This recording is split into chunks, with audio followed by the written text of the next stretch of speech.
जिसका डर था वही हुआ। जिस सऊदी अरब को लेकर इजराइल ने बहुत उम्मीदें पाली हुई थी, उसने आखिरी वक्त में ऐन वक्त पर ऐसा कदम उठाया कि जो बाइडेन भी हैरान है। और सबसे ज्यादा अगर कोई खुश है तो वो ईरान हो रहा है। अब सवाल यह है कि क्या अमेरिकी राष्ट्रपति बाइडेन इजराइल को बचा पाएंगे?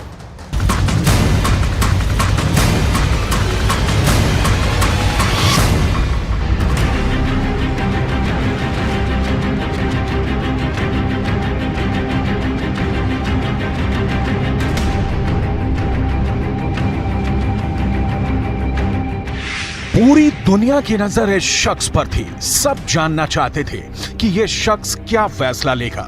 इसने अमेरिका की तरफ देखा, इसने ईरान की तरफ देखा, इसने फिलिस्तीन की तरफ देखा और फिर कह दिया ना। मोहम्मद बिन सलमान ने साफ साफ इनकार कर दिया। इस ना के आगे नए तनाव का खतरा है, इस ना के आगे नए युद्ध का डर है। इस ना की वजह से पूरा पश्चिम एशिया एक भूकंप आने का इंतजार करने लगा है, जो अब पूरी दुनिया को हिला सकता है। सऊदी अरब और इजराइल के बीच फिलिस्तीन का मुद्दा फिर से सुलगने लगा है। जो तबाही मोहम्मद बिन सलमान ने गाजा पट्टी में देखी, जिस खून खराबे की तस्वीरें वेस्ट बैंक से निकलकर पूरी दुनिया तक गई, उन तस्वीरों ने मोहम्मद बिन सलमान को बेचैन कर दिया है।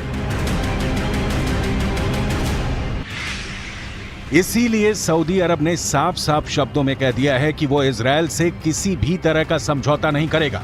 सऊदी अरब ने बता दिया है कि जब तक इजराइल में नेतन्याहू की सरकार है, रियाद और तेल अवीव के बीच दूरियां नहीं मिटेंगी।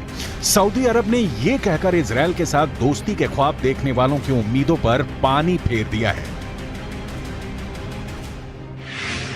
इस खबर ने पूरे पश्चिम एशिया में नया तहलका मचा दिया है। फिलिस्तीन के गाजा पट्टी से लेकर वेस्ट बैंक और सीरिया से लेकर इराक तक इजराइल के खिलाफ एक नया मोर्चा सुलग सकता है और इसकी कमान अब ईरान के साथ सऊदी अरब भी संभालेगा। पूरे इजराइल में ऐसा ही डर सताने लगा है। अब तक सऊदी अरब की तरफ इजराइल बहुत उम्मीद भरी नजरों से देखता रहा है, लेकिन बेंयामीन नेतन्याहू की फिलिस्तीन पॉलिसी ने ऐसी तमाम कोशिशों की जड़ में मट्ठा डाल दिया है। वेस्ट बैंक में गोलीबारी और गाजा पट्टी में बमबारी को लेकर इजराइल सऊदी अरब के लिए एक बार फिर बड़ा खलनायक बनकर उभरा है। यही वजह है कि सऊदी अरब और इजराइल के बीच दोस्ती की नई उम्मीदें खत्म हो चुकी हैं। अरबी भाषा के अखबार एलफ के हवाले से पूरा इजरायली मीडिया ये खबर छाप रहा है। रिपोर्ट यह है कि सऊदी अरब ने कहा है कि जब तक इजराइल में बेंयामीन नेतन्याहू की कट्टरपंथी सरकार रहेगी, इजराइल से शांति वार्ता नहीं हो सकती। गाजा पट्टी में जब जब इजराइल की बमबारी हुई है, जब जब वेस्ट बैंक की जमीन पर इजराइल के सेटलर्स का कब्जा हुआ है, ये तस्वीरें मई महीने की ही हैं, जब गाजा पट्टी पर इजराइल ने खूब बमबारी की थी। धमाके ऐसी कि बड़ी बड़ी इमारतों को मलबे में तब्दील कर दें। ये गाजा का उत्तर पश्चिमी इलाका है, जहां इजराइल ने मई महीने में रात भर हमले किए हैं। छोटे बड़े धमाके होते रहे। इजराइल अक्सर यहां हमास के रॉकेट हमले के बाद हवाई बमबारी करता है। इजराइल दावा करता है कि उसने फिलिस्तीनी गुट हमास को टारगेट किया है। उसके ठिकानों पर लेजर गाइडेड बम इस्तेमाल किए गए। हमास के सुरंग के नेटवर्क को तबाह करने के लिए बंकर बस्टर बम इस्तेमाल किए गए। हमास के रॉकेट लॉन्चिंग वाले ठिकानों को जीपीएस गाइडेड बम से उड़ा दिया गया। लेकिन इस बमबारी को लेकर इजराइल हमेशा कटघरे में रहा है और अब सऊदी अरब इसी बात को लेकर वहां के प्रधानमंत्री नेतन्याहू को आड़े हाथ लेने के लिए तैयार है। ऐसी तस्वीरें मोहम्मद बिन सलमान ने अपने टीवी पर भी देखी हैं। इजराइल की फोर्स के तमाम वीडियो, चाहे वो अल अक्सा मस्जिद की हो या फिर जेरूशलम की गली, इन सब के बारे में सऊदी अरब ने अमेरिका को बता दिया है। बाइडेन की सरकार को रियाद से यह संदेश भेजा जा चुका है और फिर वहां से यही संदेश इजराइल की राजधानी तेल अवीव भी ट्रांसफर कर दिया गया है। सऊदी अरब के इस रुख ने इजराइल और अरब देशों के बीच अब्राहम अकॉर्ड वाली पहल को बहुत बड़ा धक्का पहुंचा है। सऊदी अरब ने बाकायदा इसकी वजह बताई है, जिसके पीछे फिलिस्तीन को लेकर नेतन्याहू सरकार का आक्रामक रवैया सबसे बड़ी वजह है। क्या सऊदी अरब ने ऐसा ईरान के कहने पर किया है? क्या सऊदी अरब और ईरान की नई दोस्ती अब सऊदी अरब के लिए बहुत बड़ा फांस बनने वाली है? इसमें कोई शक नहीं कि इजरायल के प्रधानमंत्री बेंयामिन नेतन्याहू बहुत प्रेशर में हैं। उनके खिलाफ पहले ही इजरायल में प्रदर्शन हो रहे हैं और अब फिलिस्तीन को लेकर जो तनाव फैला है उसमें ईरान के बाद सऊदी अरब की एंट्री हो चुकी है। लेकिन इजरायल हमेशा की तरह कमजोर नहीं दिखना चाहता। עם איראן, עם החיזבאללה, לפני השלום עם מצרים, עם סוריה, עברנו מלחמות, עברנו מערכות, ופתאום אתה מבין שהסכנה הכי גדולה למדינת ישראל היא סכנה פנימית ולא חיצונית. ואז כל מה שנותר לנו זה לנסות להביע את העמדה שלנו בתור מי שבא מאזור שהוא לא פוליטי, אלא מאזור שהוא דאגה אמיתית לילדים שלנו ולנכדים שלנו. पश्चिम एशिया में विवाद के इस पूरे मकड़जाल में इजरायल की फिलिस्तीन नीति नेतन्याहू के लिए मुश्किलें पैदा कर सकती है। सऊदी अरब के क्राउन प्रिंस मोहम्मद बिन सलमान ने कह दिया है कि जब तक फिलिस्तीन में इजरायल का जुल्म खत्म नहीं होगा, जब तक इजरायल और फिलिस्तीन के बीच माहौल ठीक नहीं होगा, तब तक सऊदी अरब के साथ भी इजरायल के संबंध ठीक नहीं होंगे। ऐसा अलफ अखबार का दावा है। कह सकते हैं कि इजरायल के खिलाफ सऊदी अरब खुल्लम खुल्ला उतर चुका है। ईरान से दोस्ती के बाद सऊदी अरब के इजरायल को लेकर ये सबसे तीखे तेवर कहे जा सकते हैं। सऊदी अरब ने साफ साफ बोल दिया है कि जब तक इजरायल में नेतन्याहू सरकार है, रियाद और तेल अवीव के बीच तनाव कम नहीं होगा। फिलिस्तीन में हिंसा अरब मुल्कों को इजरायल के खिलाफ एकजुट कर सकती है। ये ख्याल इजरायल से ज्यादा अमेरिका के लिए बड़ा खतरा पैदा करने लगा है। क्या पश्चिम एशिया में एक बार फिर सऊदी अरब की लीडरशिप में तमाम अरब मुल्क फिर से इजरायल के खिलाफ एकजुट हो जाएंगे? क्या अरब मुल्क और ईरान एक साथ आए तो इजरायल और अमेरिका की ताकत कमजोर पड़ जाएगी?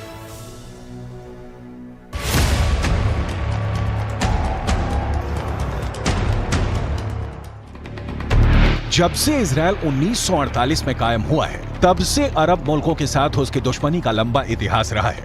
लेकिन पिछले कुछ वर्षों में इनके रिश्ते सुधरने शुरू हुए।